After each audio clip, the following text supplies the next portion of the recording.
ឥឡូវយើងមកនិយាយពីមន្ទិលកិលេសដែលធ្វើឲ្យចិត្តសៅហ្មងដូចវត្ថុពណ៌ខ្មៅ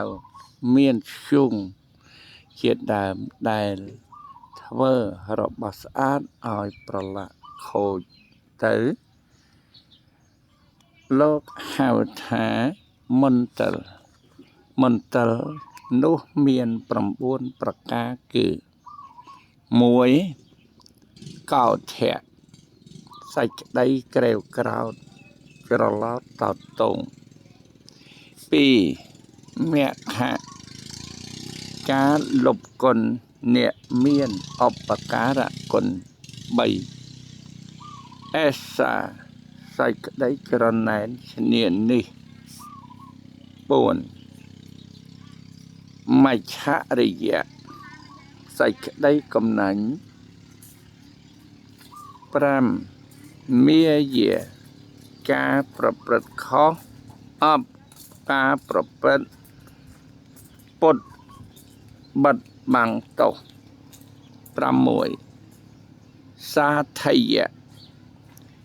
ការអួតអាងឬអែបអប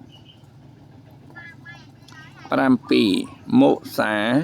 ការកុហកបោកប្រាស់8បាបច្ឆសេចក្តីប្រាថ្នាលាមក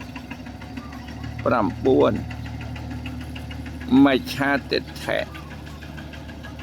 ការយល់ឆ្វេងពីការពិតថាគ្មានបាបបុណ្យអនុមោទនាបណ្ដាអកុសលទាំង9នេះកាលបើអកុសលឯណាមួយកើតឡើងហើយក៏ធ្វើចិត្តឲ្យកក់ល្អក់មិនជ្រះថ្លាប្រហែលដូច្នេះបានជាលោកហៅថាមន្ទិលគ្រឿងសៅហ្មងចិត្តអនុមោទនា